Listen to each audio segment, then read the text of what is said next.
Welcome to the Grab a Hole podcast. I am your host, Justin S., and I am back in the pool house alongside with Damian, who is back out on his patio. We are back for part 2 of episode 100. We're going to go ahead and review night 2 of Wrestlemania tonight after we reviewed night 1 last night with David. As you notice that there's only 2 of us this time, as we are now on video as we do these things, as we are on Spotify, Amazon Music, Audible, and now YouTube. So you can see video on Spotify or on YouTube.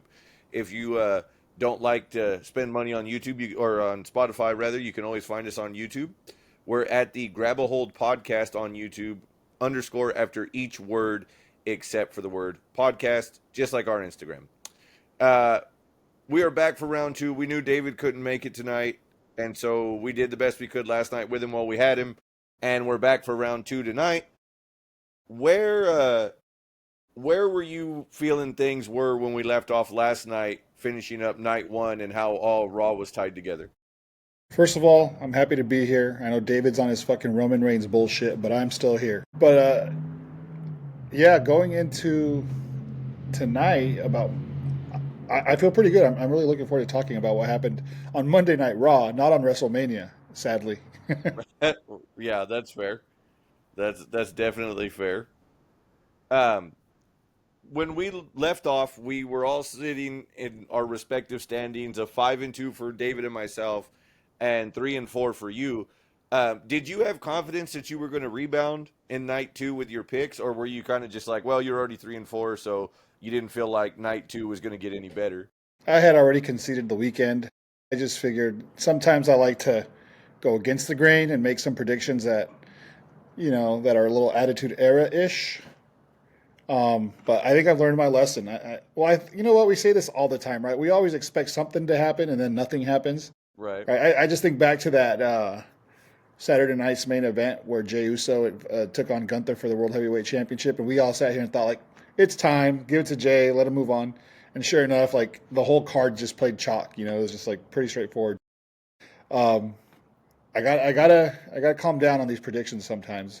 Sometimes it works out. Like when you get it right, like you feel like a genius, but then you get them wrong most of the time if you keep doing that. I do want to point something out. As we mentioned last night, this video aspect of this is new. There were points when we watched some of this back from last night's episode that it looked like you were rolling your eyes at some of the things that David and I were saying, but that wasn't actually true. No, not at all. I was watching the Lakers game. Had to see my Lakers even the series up 1-1 against the Timberwolves.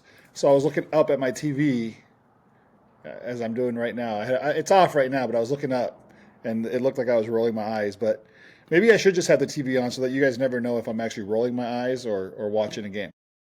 Well, I mean, to be fair, it would be on par for you to roll your eyes at some of the things that we say. So not much of a surprise there. A lot of people tell me that my facial expressions give me away so much. Like when I'm annoyed with somebody or whatever, like Right. I don't know how to hide it. So Well, I gotta learn how to do we're that. gonna find out how good you are at it now that we're on video going forward. I'm not excited about being on video. Just for full transparency here, I used to work as a journalist, but I worked for a newspaper, right? So I always told people that I had a face for radio. But then the problem is that I always told people that I had a voice for print. So that's why I wrote for a newspaper. So now here I am, basically on screen Right. with my voice. So I'm looking at myself and I'm listening to myself, 2 things I don't like. But here I am having to do this every week now. But you're doing it. You're doing it. If I can do it, anything is possible. Anything is possible. That's right. The original version, though. The original, not the Tatum remix version. Where we left off was that the show capped off night 1 with a hell of a main event, and what we felt that people were going to overlook some of the just okay matches or solid matches that were on night 1's card, and that they would remember that triple threat match more than any of the rest of it. Night 2, they decided to start with the women's triple threat match, and Io, Bianca, and Rhea as the opener. Were you expecting as the opener that they were going to get a similar type opening energy as Jay and Gunther, or were you thinking, well, this is Rhea, Bianca and her, people want to see it, so and plus it's Saturday, it's not Friday, it's Saturday, so they might get a little more love, Sunday. or excuse me, Sunday rather than Saturday. Sorry. Yeah. Um, I expected them to try to outdo what happened on night one. Yeah, I expected more energy out of the fans. I expected more energy out of the competitors. It happened on night two last year, where it really felt like last year's night two started off really hot with the Seth and Drew match, and then the cash in. Right. So I kind of expected that this year too. I was like, they're going to try and look at what they did the night before and say, hey, you know what, the energy was flat, so let's do something to give it more energy. And I think they did. I think that there was, from myself, I kind of thought maybe it'll be slower than what they thought. I even said to David in our group message that how big of a pop Rhea gets to start the show will kind of tell you where the crowd's at. And when she came out, she got love right away. I felt like Bianca got some love right away. But these three went 14 minutes, 25 seconds. They definitely set the tone for night two right out of the gate. I mean, they tore the house down. It was hard to argue that they weren't right there with the other triple threat match. And I think for me, I don't know about you, but for me, that was something that I was skeptical about. Having so many multi-person matches, was that going to hinder the card? Was that going to be a problem that they're starting with a triple threat match when they finished with a triple threat match the night before? But in this instance, it just seemed like they came out ready to work, ready to set the tone, and ready to tell everybody else on night two, follow that shit.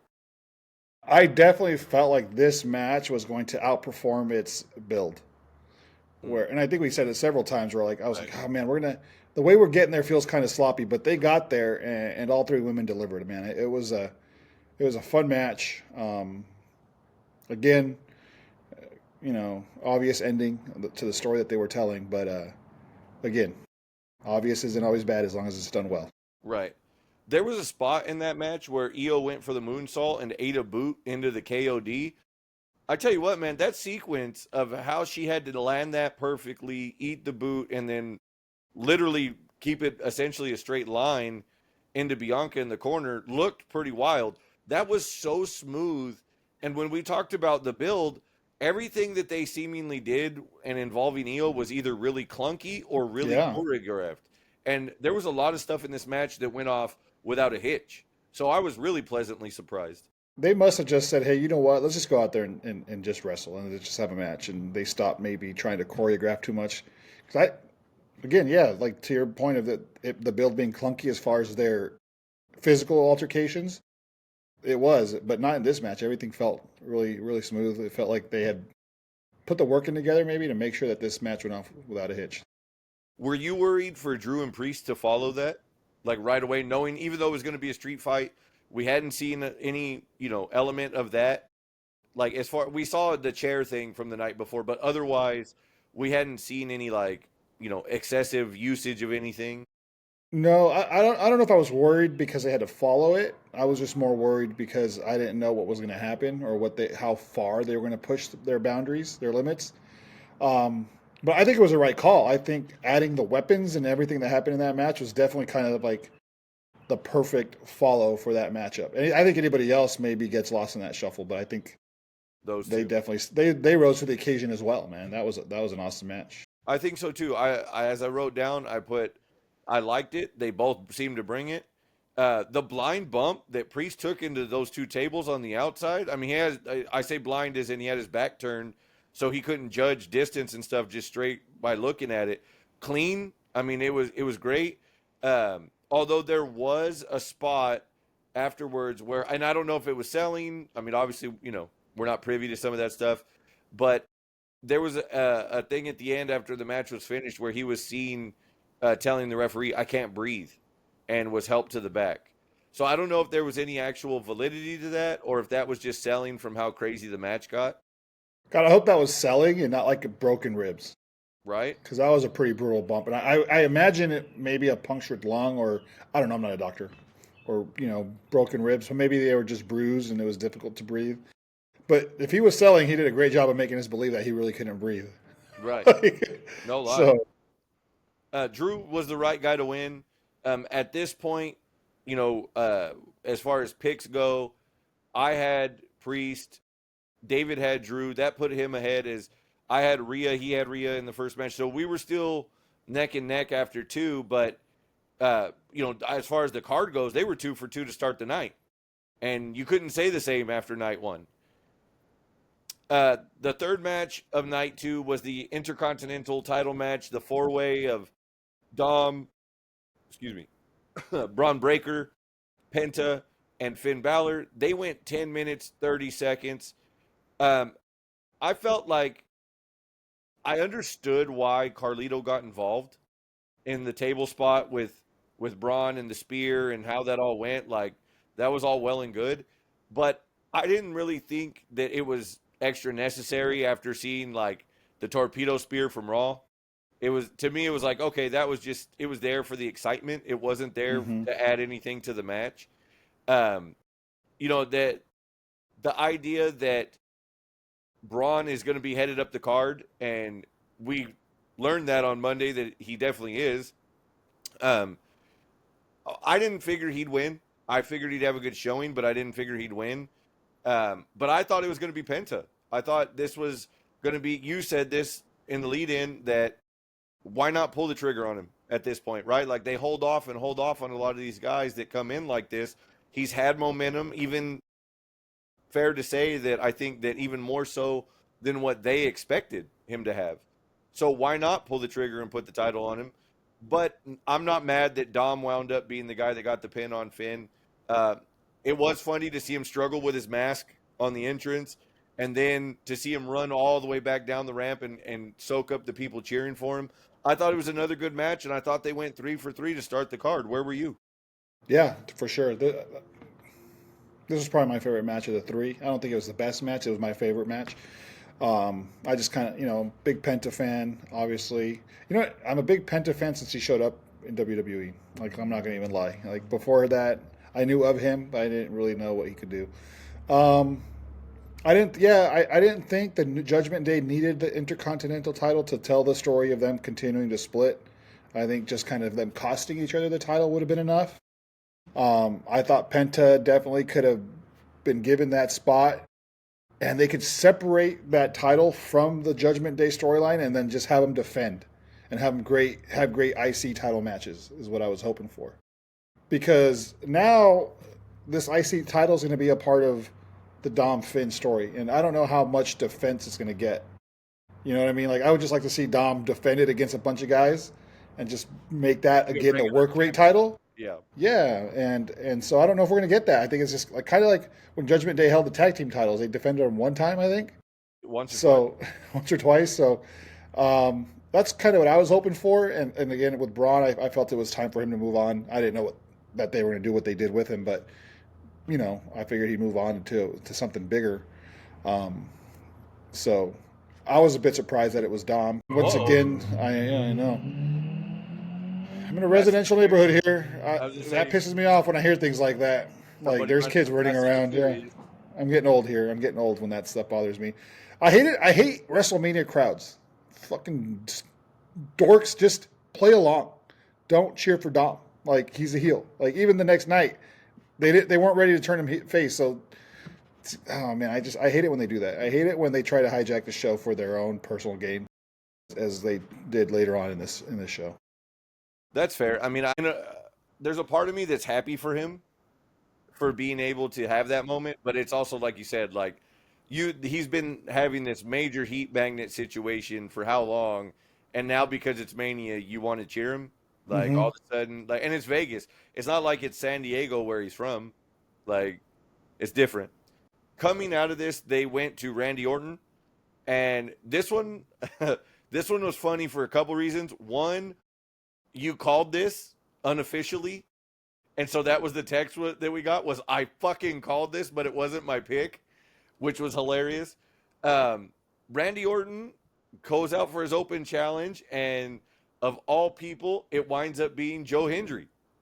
Good for business, great for the moment. They didn't need to go long. It went 3 minutes and 10 seconds, so you didn't need a real long segment. It didn't need to be too crazy. It served its purpose. He gets to be on WrestleMania. He even, for card collectors, everybody that was at WrestleMania had a patch on their gear somewhere, and it's going into packs of cards as a one of one with an auto of some kind in some of them. And he even had one. So Joe Hendry will have his own WWE card on top Nice. of his Tops Now card of taking that RKO. So it's a big deal for TNA. It's a big deal for Joe Hendry. And what I read this morning is that Randy Orton, out of all the options given, he was the one that chose Joe Hendry, that he's a fan of Joe Hendry. So shout out to Joe Hendry for putting his name on the map and even Man, enticing somebody like Randy Orton to even choose him. I tell you, old man Randy Orton is a gem. Man, Right? this guy, considering the guy that we were all told he was growing up as a youngster in his 20s and early 30s, like he's just he's not that guy anymore. He's awesome. He's just great, and he looks like he's out there having the time of his life. And Right? I love that he says that he wants to do this until he can't do it anymore. So definitely, like I'm all for Randy Orton. I love the spot. A great moment for Joe Hendry. I mean, you say his name and he'll appear. That's right. So I said his name and he appeared, even though I didn't say it on the official pick. I just felt it was a perfect match for Randy. And then another memorable RKO where Henry does his famous turn and looking at the camera, and then boom, RKO. I thought that was great. And then Orton does the spin. He does the turnaround spin like Joe Yeah. Hendry with the If pose. I could move in my chair, I try it right now, but I Yeah. can't really move. No, it was fun. It was a perfect moment for them. It was a good way for Orton to celebrate 20 years of WrestleMania. Um, and did you see his gear was an homage to his debut gear with the blue and yellow and what he I wore? didn't, Like that was yeah, I didn't notice his that. debut was blue and yellow, like biker shorts type. And so this was a callback to that original gear with 20 years of WrestleMania. This would be followed by Logan Paul and AJ Styles. This match went 17 minutes and 50 Damn, so much seconds. time. The first thing I wrote down, and I text you guys this. This has gone on too long. This match didn't need to be almost 18 minutes. They could have got the job done in like 10, 12, and been fine. Do you want to tell the people what I texted you guys, what I was doing during this match? Go ahead. You tell them. I and this is not hyperbole. I'm not making this up. I was legitimately clipping my toenails during this match. That's how much attention that had for him. Yeah, man. I was, and here's the, I was a big Logan Paul guy at first, right? I even thought he would win the Money in the Bank at one point and become world champion. And now it's just like his character is just the same character he's been since he essentially bought into the heel role, Yeah. right? When he stopped trying to play a face, when he realized that people don't like him. So I'm over it. I'm ready for him to go away. He'll come back again at another point, but I'm ready for him to go away now. And here's the thing, though: when he comes back, he's going to come back into a big spot because he's going to be able to say, "I won. I beat AJ Styles at WrestleMania," and I worry that it's going to be no. I worry that it's going to be for Jey Uso's World Heavyweight title. God, I hope not. I worry that they promised him. I feel like, don't you feel like that's something that they had promised him? You'll get a World Heavyweight Championship reign, even if it's for a month. That's so bad. Because if you don't want to get it, like, look, I believe Seth Rollins right now, frankly, needs to have that championship Right. sooner rather than later. Yeah. But if they want to give Jay a short run, right, he could have some sort of a feud with Logan. Logan wins it, maybe Jay wins it back, and then Seth ultimately takes it or something like that I think he should have it before SummerSlam. I'm sorry, Jay, but I think Seth should be the world champion going into SummerSlam for whatever he's doing. I don't think Jay needs a super long run. I agree with that. So anyway, I just worry that maybe Logan Paul gets his hands on it as well before then. That's fair. They had a moment with Cross where Cross tries to give AJ the knuckles, tells him to use him, and he winds up throwing them and then winds up basically, telling Cross that, not doing it, and drops Cross in and takes off into the ring and winds up eating the pulverizer, right? So I said this before and I'll say it again, especially after the promo that was cut by Karrion Kross online on the WrestleMania recap.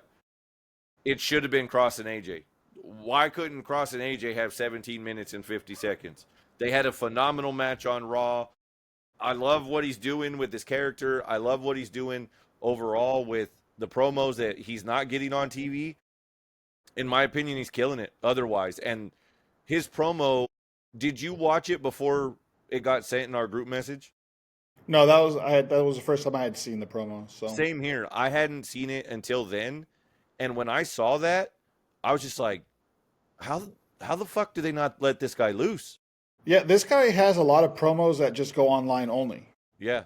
And for whatever reason, they don't want to put him on TV. Maybe they've been building slowly. Maybe they've found something with the internet community that they like his promos. And so for somebody who's not on TV a lot cutting these kinds of promos, he's getting huge pops now.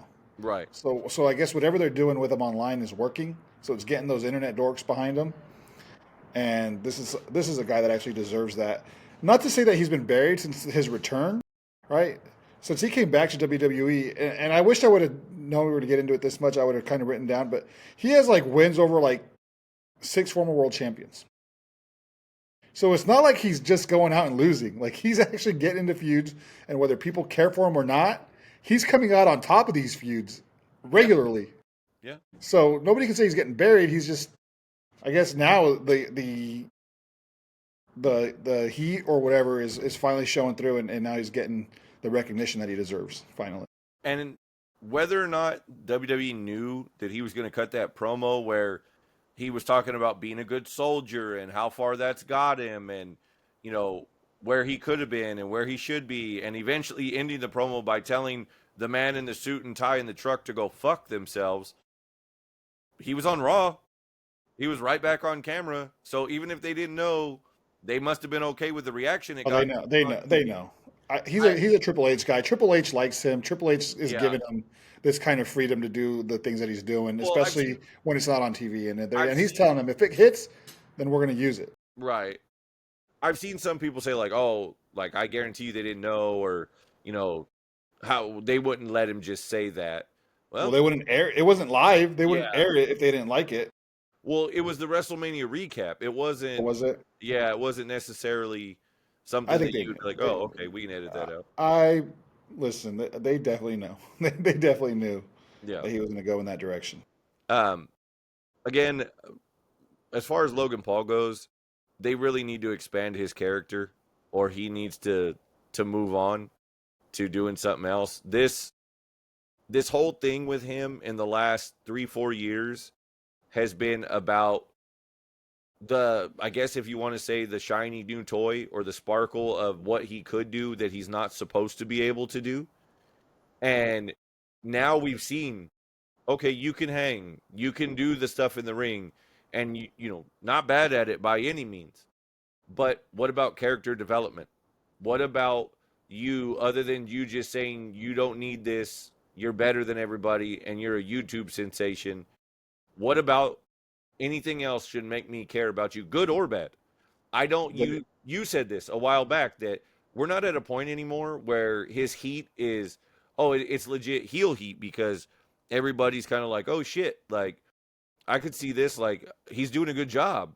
We're at a point now where people are tired of seeing him be on a part-time schedule. People are tired of him saying the same shit over and over again, and then watching him get to work with certain people that you go, why is he in that spot?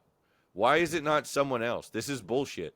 So, at the end of the day, I think that they need to do something with him from a character standpoint. Even if he's staying heel, they need to do something to help expand on the character because, in my opinion, and maybe it's just me, the character Logan Paul is getting played out. Well, he's just playing Logan Paul. He's not playing a character. No, he definitely peaked when he won the U.S. Championship. I thought that was like a perfect use of him to that point. But from there, unless he's going to go into a World Championship picture or storyline, I don't think there's anywhere for him to go. He's not interesting enough to want us to see him wrestle AJ Styles, right? Like him challenging Roman Reigns at not Clash of the Castle at in Saudi Arabia, whatever it was called, Crown Jewel or whatever. Yeah. That was like peak use of him, right? And winning the U.S. Championship was peak use. After that, there's just not a whole lot that people want to watch with him watch of him. Unless he comes for, I don't even know what they could do. At this point, I don't know what they could do to fix it. I don't think that there's any coming back from where they went from this peak. Now he's just definitely on a downhill trajectory. With that being in the middle of the card, do you feel like after going, essentially four for four in moments and matches in night two, did that take you out of it a bit, or were you still okay at that point? This show started going downhill right here.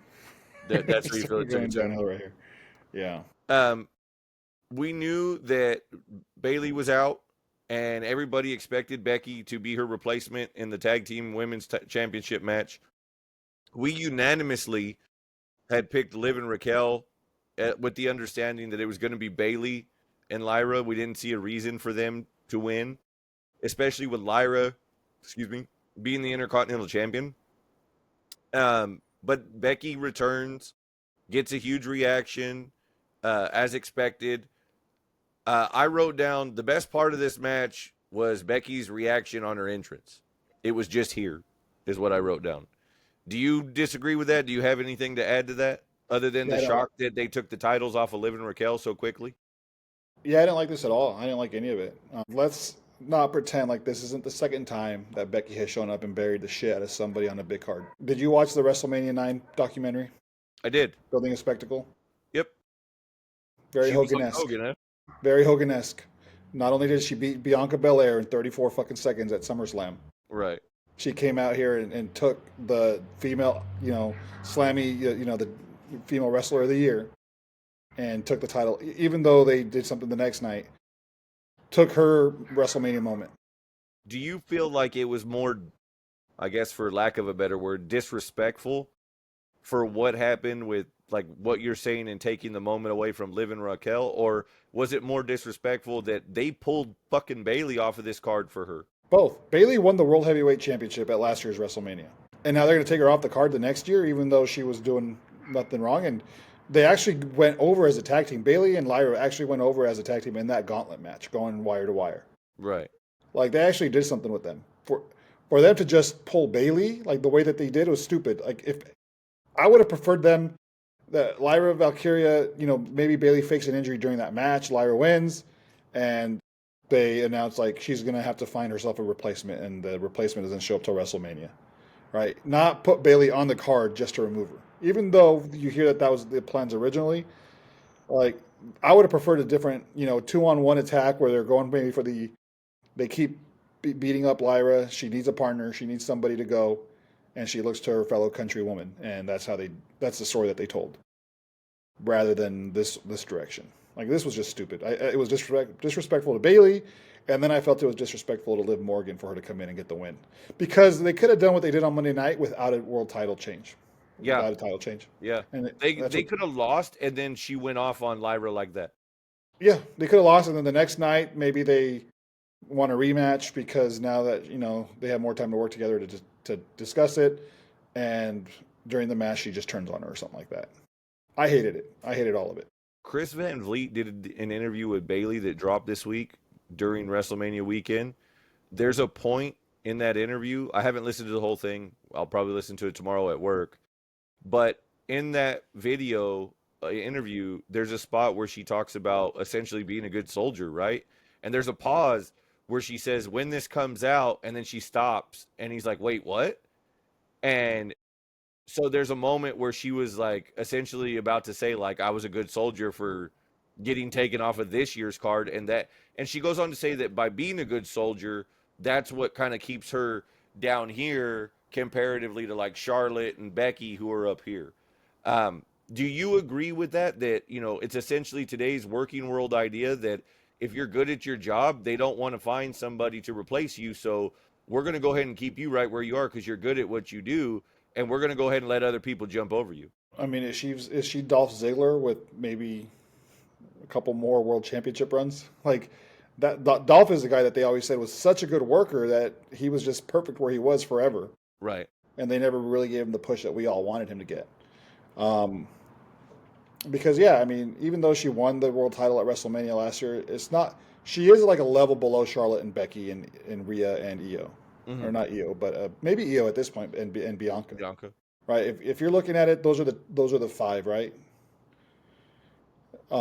Becky, Charlotte, Rhea, Bianca and Io, right? And then below that would be like Liv and Bailey and Alexa Bliss if she ever gets back into in the swing of things.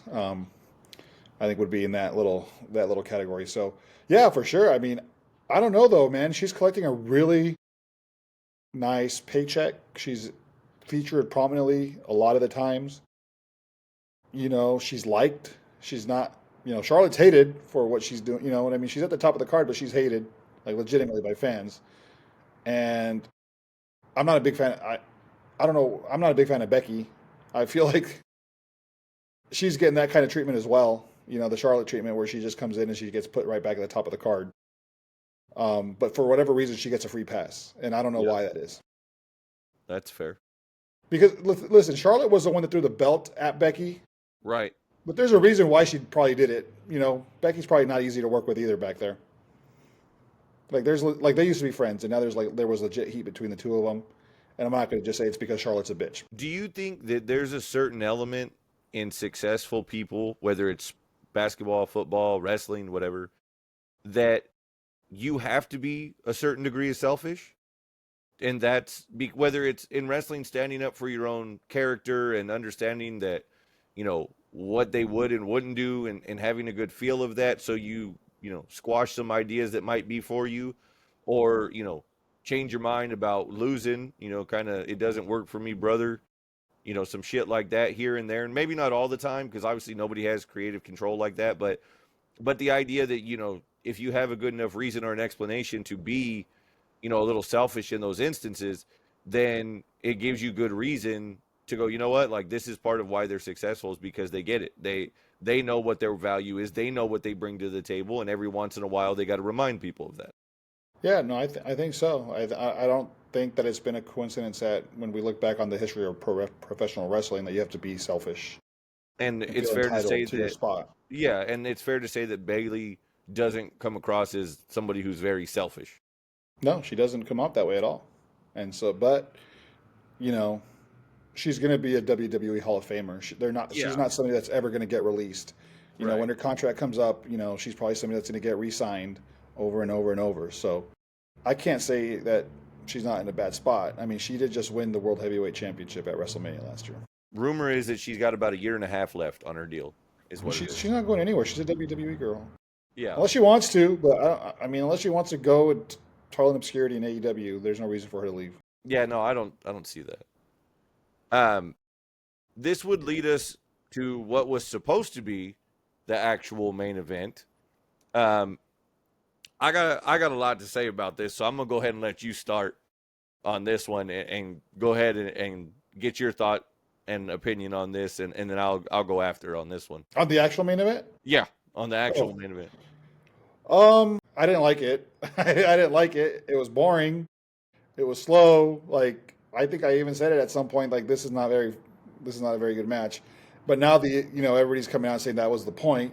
John Cena's ruining wrestling, so the point is that it's not a good match. Again, just a mediocre build, mediocre match, mediocre finish.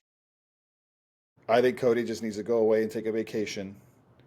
I really feel that the only way to save this is for Cody to come back in 5 or 6 months and be the one where after John Cena runs roughshod over everybody, he comes back to save the company, to save professional wrestling. And that's the only story I think that they can tell He's to got to save put the it. cape back on, the one that he wore when he fought Roman at 40.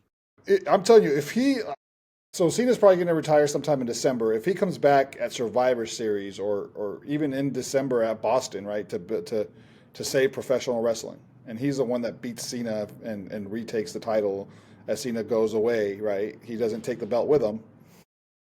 Cody's got to be the one to save professional wrestling, because I feel like that's the story that they're telling with Cena. Cena's going to ruin professional wrestling, so somebody's got to save it. Right. And I think it's going to be like a surprise Cody return at some point, hopefully. I don't know if he's going to be if he's scheduled for SmackDown on Friday or what. Maybe he does show up, but then he goes away. Eventually, he's got to be the one to take it back. Other than that, this sucked. All of it. Yeah. Travis Scott sucks. Like, I don't even want him on my screen. Like, like he's 130 pounds wet. Like, why is he a threat to Cody Rhodes? Like, get out of here. True. The thing I wrote down, this thing, this thing was 21 minutes 40 seconds, And the first thing I wrote down was, what the fuck was that? That was the first thing that came to my mind. They made Cody look like an idiot.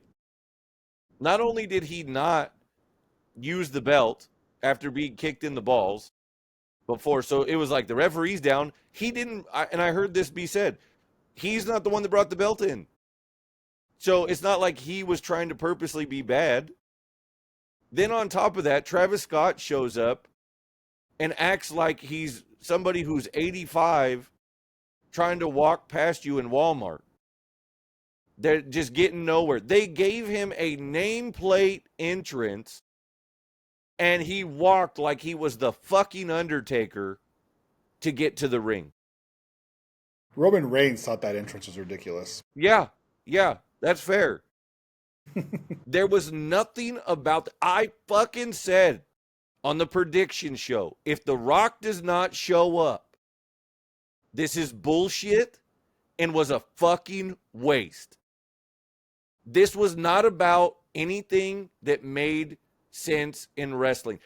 I heard this statement.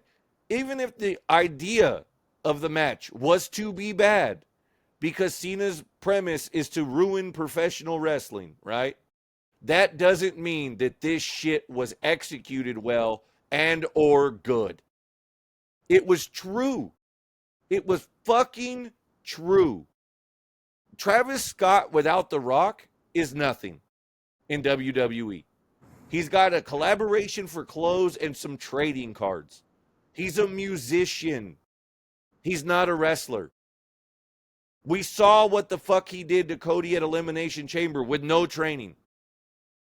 Bad Bunny, different story. Takes it serious, committed to training before you got put in the ring. Didn't need somebody like The Rock to be looking like, oh, this is a big deal.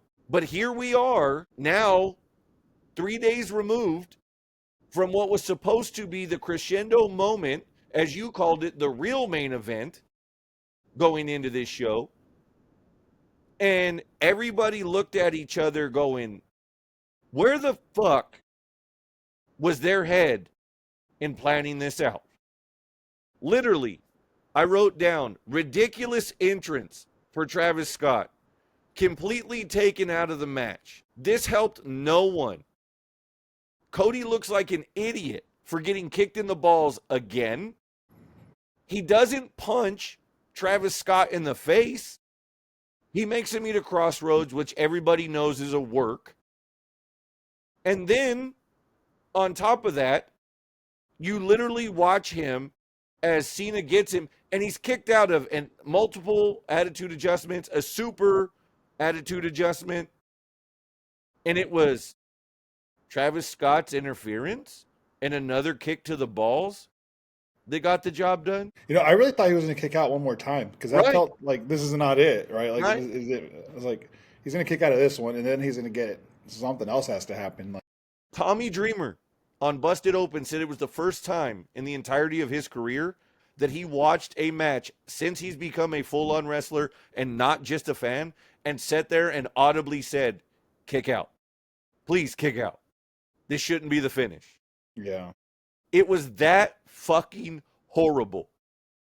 Night 2, up until this point, had rallied off of the main event of night 1. You've said this. There's a lot of times these 2-night PLEs could really be one night if you blended them together.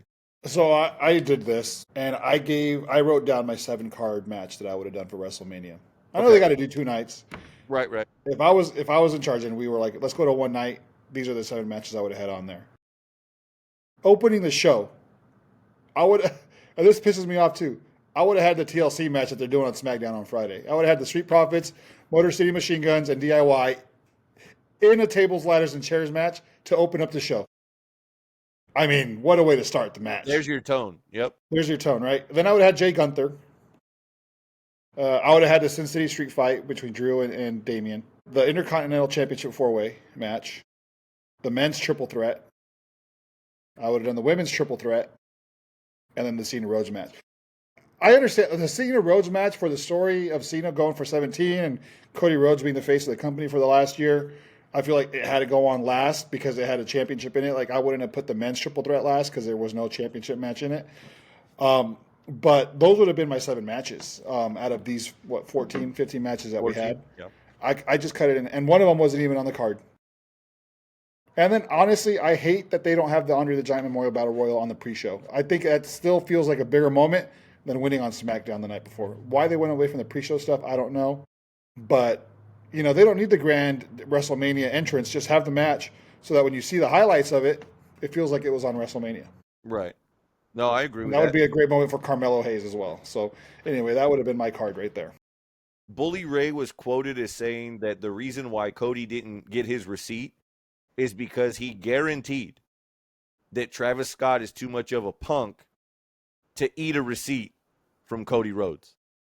That's the real reason. That it was like everybody knew he should have had a receipt, but somebody in his team, if not him, made sure that the WWE knew that you're not going to get your get back like that. So that's coming from somebody, who's a 25, 30-year vet of the business that's saying that. I mean, to me, you're looking at a match that you spent 2 years of Cody's career building to make him somebody of importance, finishing the story, winning the WWE Championship. We all said that he didn't have to hold it for a full year, but that's what they decided.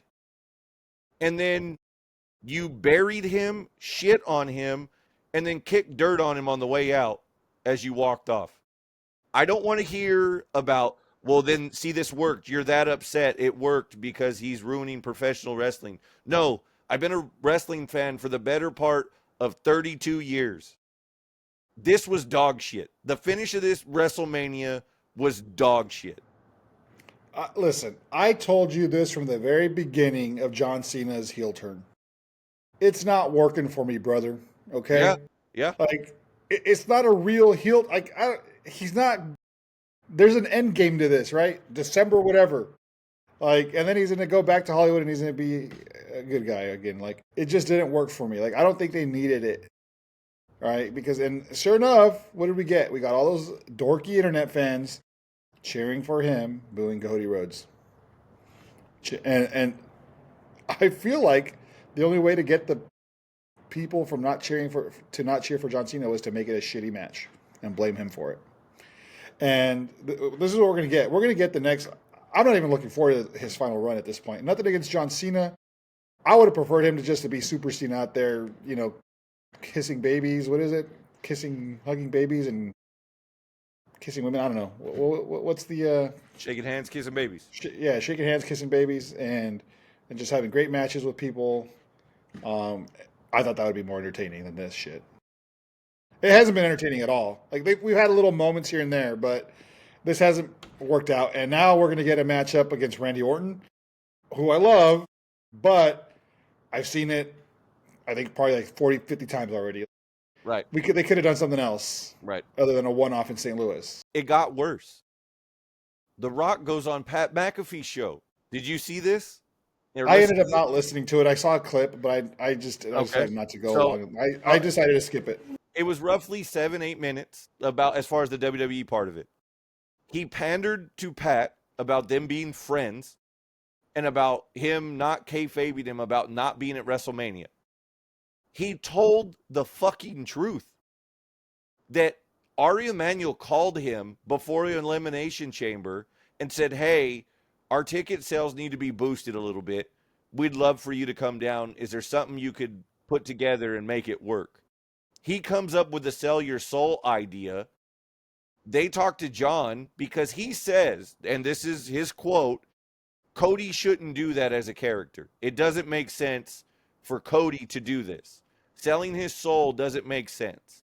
So you find somebody else. John seemed to be the next guy to do it with, and it was about getting John on board. They reach out to They John. could have had Seth Rollins sell his soul. Right? Anybody else? They get John on board, and he says, yeah, fuck yeah, let's do it. And they do the bit with Travis Scott. He says on the show, I was never going to be at WrestleMania.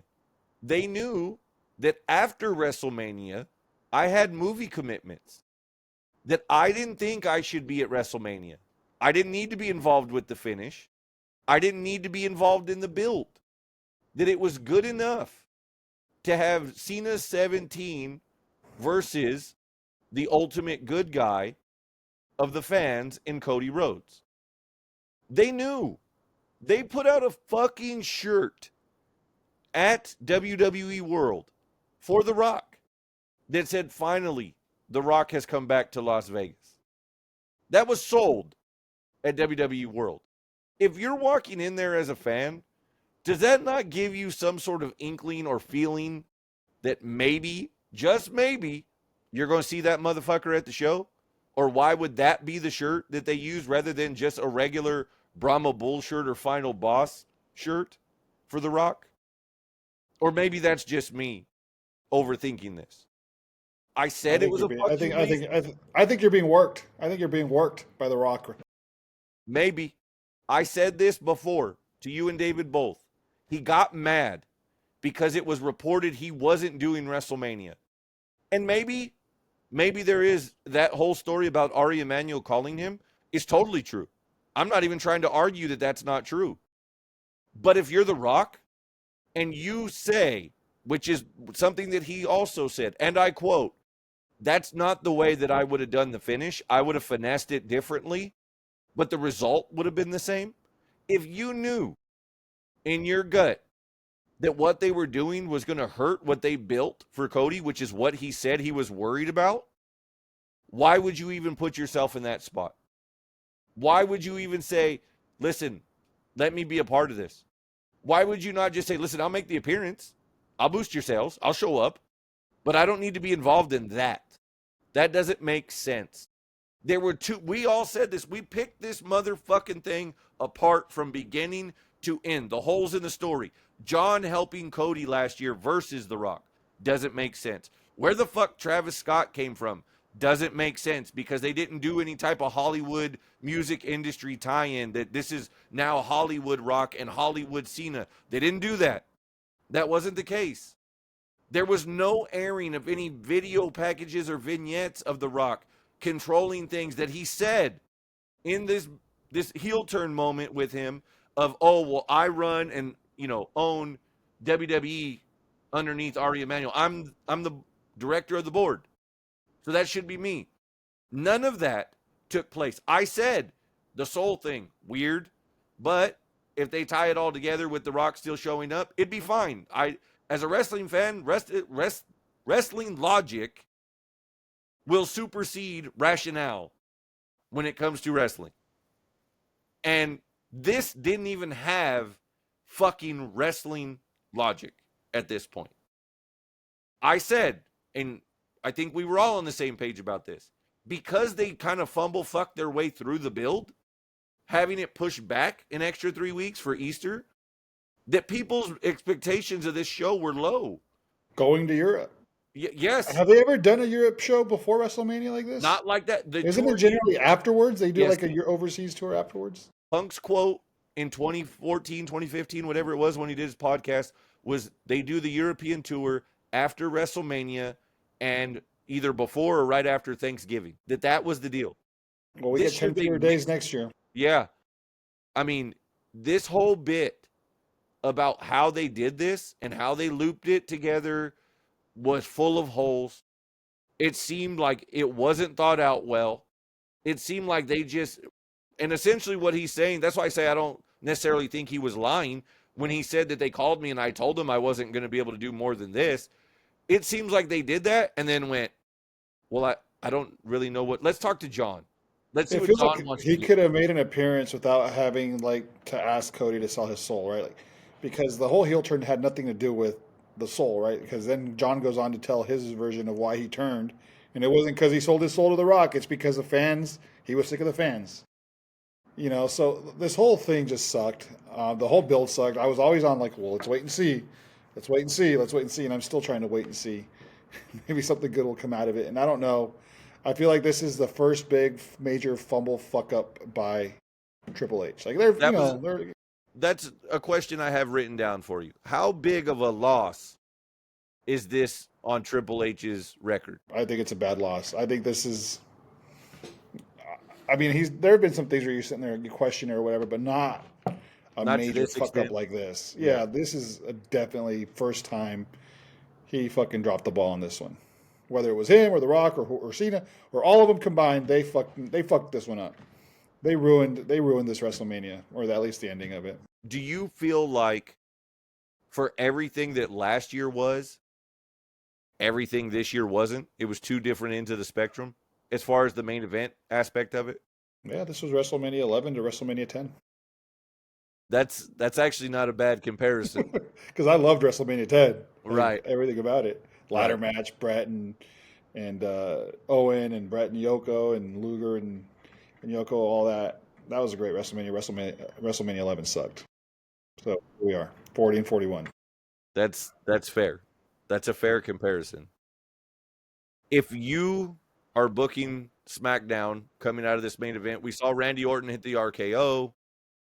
Cena went on Pat McAfee's show on Monday and said his plan is to essentially reset the lineage and that the title that he has is going home with him and that they're going to have to make a new one and they're going to have to start over and they're going to have to do all this. If you're booking this, is Randy Orton a one-off or is he a multiple PLE opponent? And you mentioned earlier Cody goes away, but do you have him make an appearance on SmackDown before he goes away? Yeah, I think so. He comes out and whatever promo he decides to cut, and he says and then he goes away. That way, when he comes back, I feel like there needs to be some finality for now with Cody. So I don't know that I don't want to see him. Like it would suck for him not to show up until whatever 3 or 4 months down the road. But yeah, show up, tell your version of events, and then go away, or do something where you do like a Gunther type move, or maybe he attacks the announcers and then he gets suspended, unhinged, goes unhinged and gets suspended and goes away.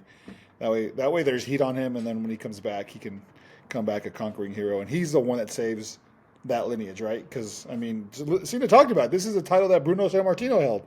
right? This is a title that Stone Cold held, that The Rock held, that Bret Hart held. So that's why I think if the story is that he's going to try to ruin wrestling, or by taking that title with him, that somebody needs to take it off of him before he goes, and that's got to be Cody Rhodes. That's the only guy I see. I mean, they talked about. I heard Drew McIntyre, but he's a heel. I guess Drew McIntyre can turn face because how honest he is. I can see him like just getting so much fanfare with the fans just loving him that they could turn him, especially if they put him against Cena. But I don't see him. I think it's got to be Cody coming back to save wrestling. We talked about grades last night for night 1. If you had to grade night 2, what happened? Because we talked about last night with me and David that the main event kind of saved that grade, right? In night 1. So if that's the logic and the ideology behind this, how bad does this main event for night 2 kill the grade of night 2? I give it a C minus. C minus? C minus. I mean, the matches, they did so much good with the women's triple threat match at the beginning, the Sin City Street Fight, the Fatal 4-Way. They did enough good. I don't think it deserves a D or lower. Like those people, like those performers did a great job. They brought a lot of energy early on to the show. I thought that they carried that momentum from last night, and I was like, oh man, this is gonna be an all-time night. Right. So I'll give it a C minus, and then maybe like a C plus for the entire event combined. C plus C. I like that. I think that's fair. I think that's absolutely fair. They built some good equity early in the card, but this was pretty bad. When you're looking ahead now, as we look 3 weeks away already from Backlash in St. Louis, obviously Randy Orton is the guy that went after Cena on Raw. It's said that Cena's going to go away again. Does Orton take it off of him? Do you let him punt him and make him go away? Maybe some sort of a DQ finish. He punts him and he goes away with the belt. Do you think that we're gonna have that Brock type run in the beginning of this because Cena's not around? That there's gonna be some PLEs without the WWE Championship match?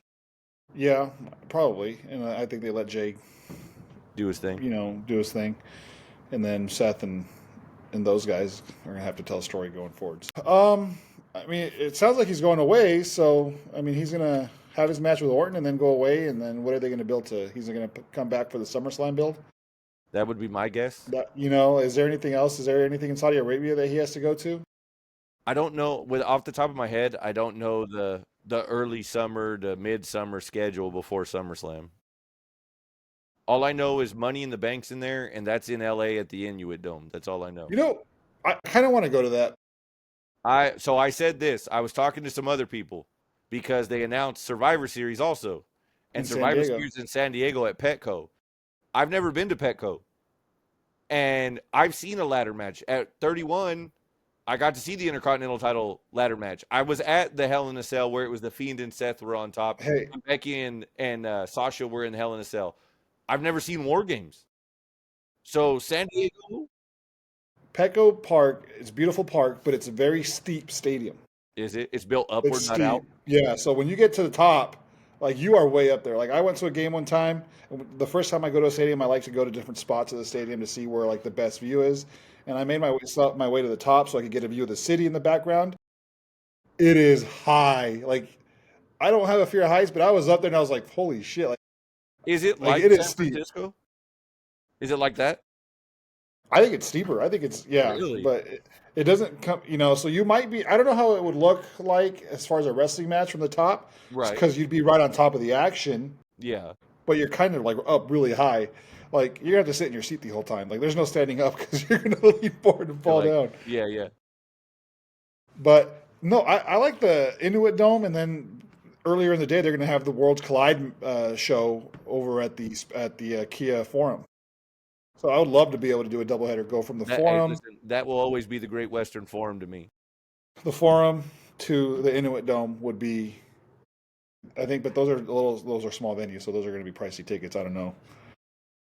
Petco is what 50, 60,000 people. I think in San Diego is not like it's exactly a hotbed, right? So I think that would be an easier ticket to get. Either I way, mean, I and think. November we have time to save up. We know tickets are pricey all the way around, so we got time. Yeah. So, Well, we're going to start making money from this podcast, so maybe we could just hey, get some credentials. fingers crossed. Fingers crossed. I mean, Um, when you put this face on camera, and there's no way, there's no other things for it to happen other than money to start rolling in. I mean, I hope that's true. I hope that's true. Dashing Damian Marquez over here. Oh shit. All right, Brant. Well, Ladies just if sliding I into my see you DMs. handing out paper bags in public, we're gonna talk.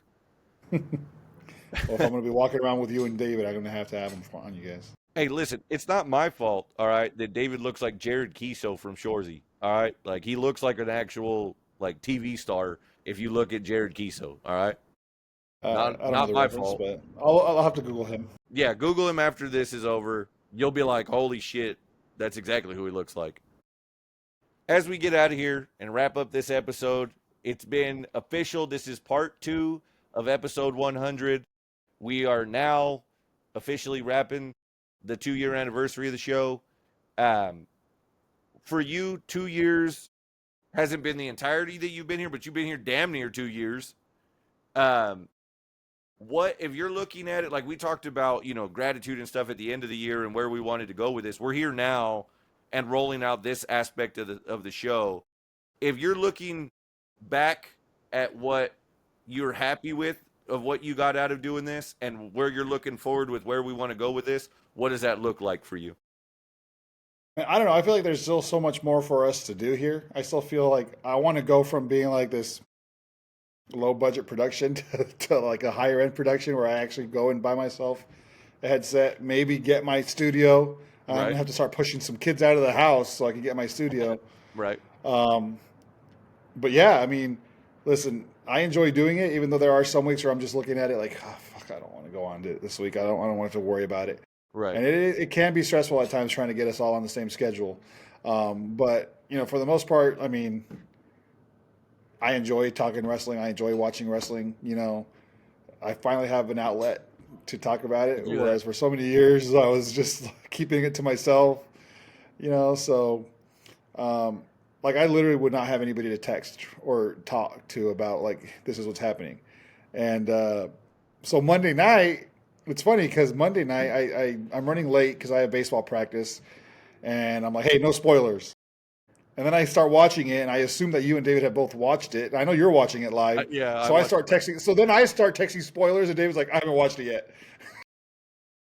And he was like, shit, I can't say what I want to say. I was like, oh, wait a minute, I don't think David's not responding, so I know he hasn't watched it yet. Right. So I was like, here I am asking for no spoilers and giving them out. No, man, I love that I have somebody to talk wrestling with. It's accepted in my household now. My wife knows. She was a little confused Yeah. about why we're doing two of them this week. Yeah. Um, There was a lot you of know, wrestling content this week. and then she didn't fight me on WrestleMania. I told her it was Really? WrestleMania weekend. I told her it was WrestleMania weekend, and so I was watching wrestling Friday night. I was watching wrestling Saturday afternoon, Saturday night, Sunday night, Monday night, podcast Tuesday night, podcast Wednesday night. She has not complained about it one bit. So I think I Hey, made it. I think I made it. we did it. Hey, shout out Miss Marquez. Miss Marquez doing right by Damian. That's right. Right on. Finally, She we well did it. We she either that. Hey, listen, either that or you fucking broke her. hey You finally broke her. she's all fuck it. At least he's not going out to bars drinking and talking to women. He's one of those internet dorks just talking wrestling with his internet dorky ass friends. That's right. That's right. That's awesome. Consider the alternative. That's right. Uh, I mean, obviously, starting this, we sat here and said, why not us? Right? Like that was the whole idea. We see these people online all the time. We see the reactions. WWE is even using YouTube clips from people in live react. Listen, yeah, I will give those dorks their credit. Like their studios are great. Like their setup's great. They're sitting there. I see the TikToks where they're doing live reactions Right. of they don't show what's happening or do yeah they don't Some do, they some show don't. they some Yeah. some show like what's happening and their reaction at the same time, and I can appreciate that. Even though I look at them and I'm like, bro, like you're such a dork. I But don't look at that and say you're such a dork. I look at that and go, how do you have that much time? I know what I do for this show and they how must long that must that be their takes. only job. Yeah. These people they probably make their money on cryptocurrency, and Something. they just sit at their computer and they're like, all right, Monday Night Raw's on, and they're just sitting at their computer 18 hours a day. Either that or, I, we're in the older age bracket, so maybe they don't have families necessarily like we do. maybe, but I would love a setup similar to what those guys have, where I'm not on a laptop, or I'm A on full a PC. a full big screen, two screens or whatever, where I'm watching on one screen, working on another, just microphone setup, all that stuff. I mean, we're gonna have to get there eventually, but yeah, maybe why not? I mean, if we're doing this weekly, why not do it right? Right? No lie. Um, I said this before, I'll say it again. Thank you to David. Thank you to you for doing this. You said it, it's tough. We all three of us have kids. You and I have wives. David's working on it. Um, David's got trying, another job probably lined up here soon that we yeah, can't talk about, yeah, and that's not gonna yet. take him away from us. Like that's That's gonna good. take him away Yeah, from us he's gonna have a for sure. busy fucking winter. So that's And gonna no, be some time yeah. off.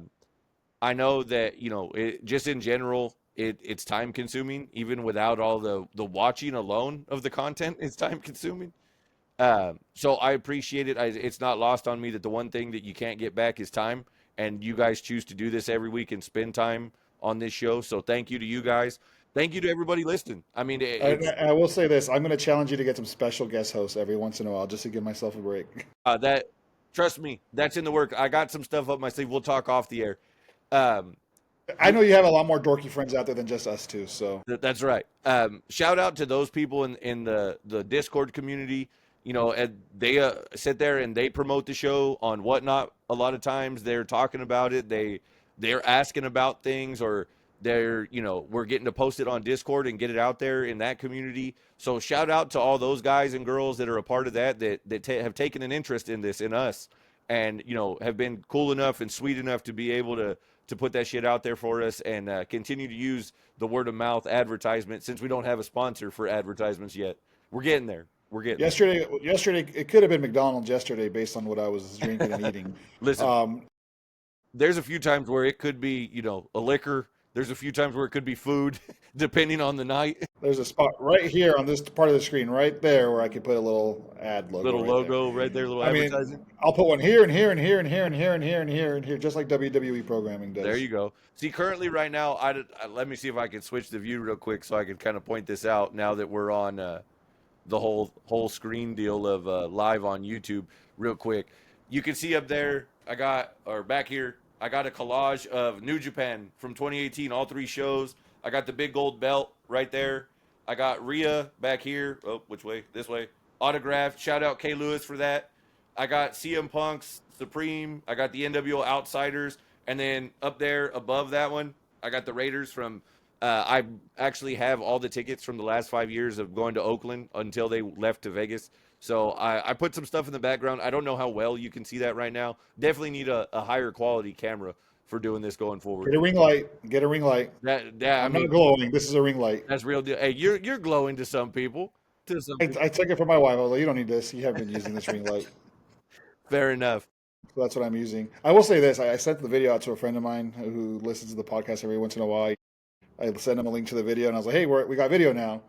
And he's like, you're such a hater. That was like all he responded, like, you're such a hater. So apparently in my takes, he thought I was just hating on it. So then I thought about it, and I was like, man, I should just come out today, and my new name should be Chip Clueless or something like that, right? Like play off of Skip Bayless's name and be like Chip Clueless and just be the hater that just comes on here and just trashes everybody and everything. Jesus. I thought about it, but I can't stand that motherfucker. So I don't want to be that guy. I'm glad you didn't. I'm gonna have to stop. I'm gonna have to stop calling all of our listeners and internet wrestling fans dorks, or else. I mean, it takes one to know one, motherfucker. It takes I guess one to so. know one. Hey, I can say it because I am one. Why not? There you go. There you go. As we get out of here, what do you have to tell the people on the wrap-up episode of episode 100?